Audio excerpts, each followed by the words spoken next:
How to optimize your landing page. Hello, welcome and thanks for choosing this video course. In this video, I'm going to talk about how to optimize your landing page. Landing pages are the foundation of great inbound marketing strategies. These pages literally serve as the location your prospects land on your website. If you're trying to generate new leads or sell products online, landing pages are the place for that to happen. And in a world where the average attention span online is about 8 seconds, it is critical that our landing pages are optimized for instant conversion. With such a short time to make your first impression, you need to ensure every piece of your landing page is well planned and working correctly. In addition to that, many repeat visitors will come across your landing page.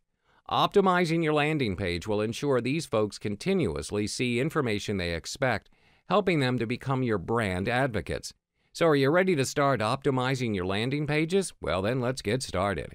Even in an intermediate guide, it is best to start with the basics.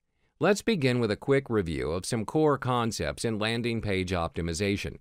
A landing page is a web page that allows you to capture a visitor's information through a lead form. It's where your visitors land after clicking on a call to action button. This is the crux of your inbound marketing strategy. It's the point on your conversion path where you collect the information that generates a lead. As a rule of thumb, a landing page usually includes a compelling header, interesting copy, minimal navigation, and an optimized form. In addition to good design, a good landing page employs great strategy. The best landing pages target a particular audience, such as traffic from an email campaign to promote a particular offer or visitor who clicks on a pay-per-click ad to promote a specific campaign. It's important to build a unique landing page for each offer you create. You can build landing pages that allow visitors to download or opt in to receive your content offer, such as coupons, ebooks, gifts, or sign up for offers further down the funnel, such as free trials and product demos. As I explained above, landing pages where you capture your leads or sell your products. Therefore, designing an outstanding landing page experience is critical to effectively converting a higher percentage of your visitors into leads and sales. Landing pages make it much easier for your website visitors to receive an offer, since they're taken directly to the offer itself rather than having to navigate around your website to find it. Landing pages also help to clarify what visitors must do to receive your offer. The best marketing is about delivering the right information to the right person at the right time. That's the kind of thing marketing people love. By directing your visitors to a landing page, the exact page with the offer and the form they must complete, to get it, you increase the likelihood that they'll complete your form and convert into leads. Since landing pages play such a critical role in driving leads and consequently revenue, many online marketing firms are building entire consulting arms with the sole aim of optimizing company landing pages.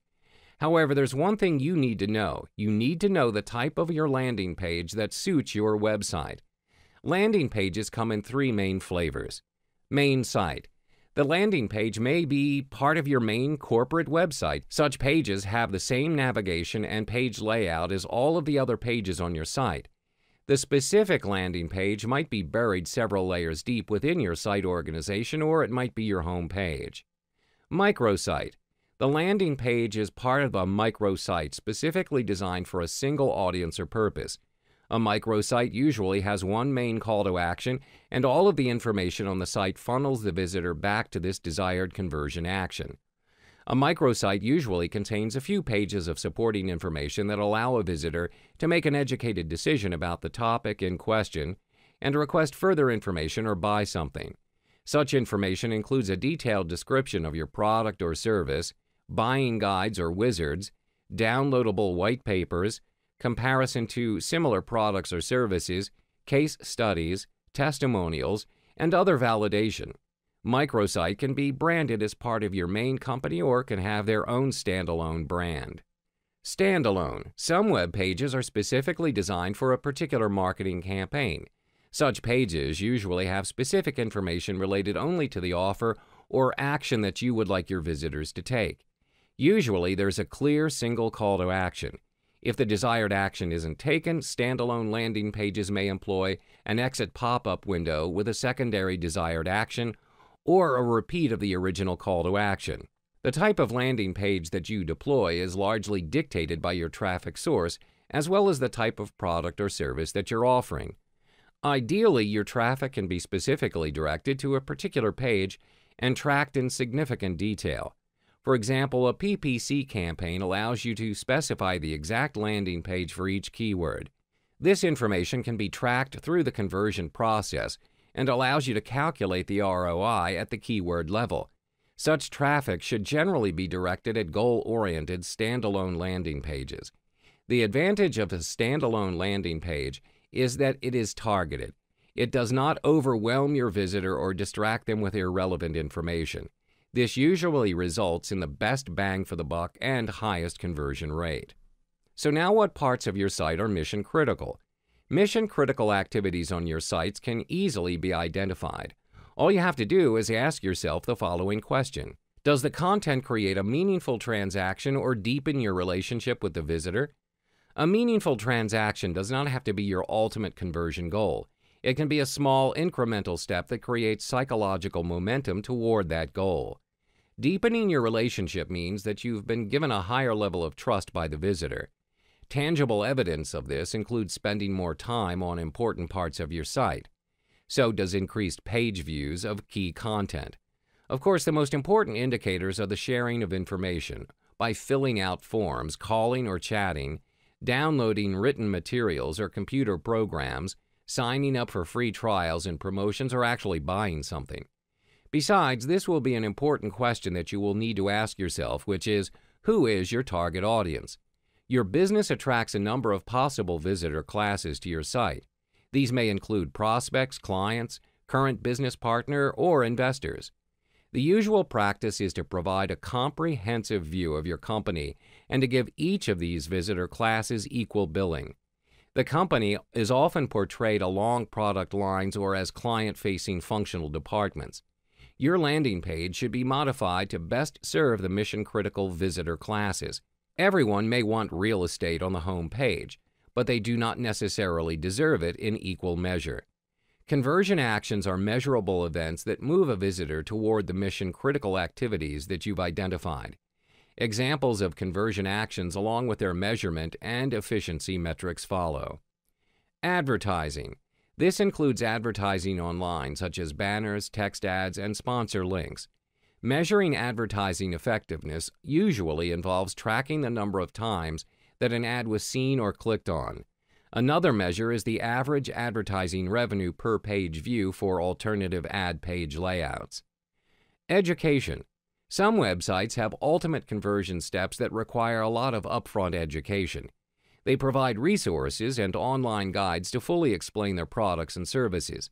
If education of visitors is your primary goal, the key metrics are the time spent on your educational pages and the number of page views. Many companies measure sales efficiency by looking at their sales conversion rate or their shopping cart abandonment rate. In many circumstances, the revenue per visitor and profit per visitor are more useful metrics. For example, if you sell multiple products at widely varying prices, you can bias the mix of products that you sell intentionally. This may mean that you choose to lower your sale conversion rate to focus on higher ticket items. Conversely, you may seemingly rise your sales conversion rate by emphasizing smaller ticket items. The merit of the trade-offs involved in such situations can be evaluated by focusing on the revenue per visitor metric. We are all familiar with the golden rule, do unto others what you want others to do unto you. This ethical guidepost exists in many variants, the world's major philosophies and religions. But it's missing an essential component by presupposing that everyone is the same. Moreover, it makes your behavior and beliefs the standard by which all conduct should be judged and measured. Do unto others as you would have you do unto them, the Platinum Rule by Dr. Tony Alessandra. I ran across this more powerful formulation at a sales training workshop many years ago, and it resonated deeply for me. Here was the missing component, empathy. People are not all the same. If we want to understand them, we should try to step outside of our own needs and experience the world from their perspective. Like a solid news report, you must understand the basics of the story and be able to articulate the following particulars about your audience. Let me further explain. Who is your audience? The who of your audience is defined by their demographics and segmentation. Because you can't meet every visitor to our site in person, you're limited to aggregated information. You understand the traffic source hitting your website and the specific landing pages. Exclusive information is also available about these visitors and their behavior. From a landing page optimization perspective, it's important to exactly determine what subsets of your traffic will be used for the test. You should pay particular attention to its stability and consistency over time. Where on your website does the interaction occur? As you learned in the previous chapter, the where of your landing page optimization test should occur on your previously identified mission-critical landing pages. Sometimes the where may be an offline call to action, such as a phone call or an in-store sale, but the mechanism for it, for example, displaying a special dedicated toll-free number or creating a printable coupon for redemption in a store, is still part of the website.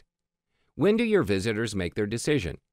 The when should be seen not as a specific time event, but more generally as a position in decision process. Some visitors feel a vague unease about a concern that they may have, but have just begun to look around and try to formulate a response to their problem. Others know exactly what they want and may only be concerned with completing whatever transaction is required to obtain their specific product. Why do visitors behave the way they do? You do not have intimate and accurate information about your individual visitors. The why can be understood by imagining the categories of behavioral styles.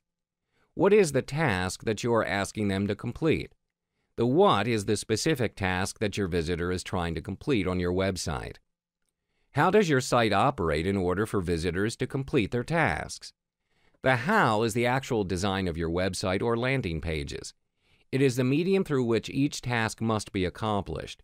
Specific page elements include layout, organization, and emphasis of key information, text copy, the call to action, and hundreds of other factors.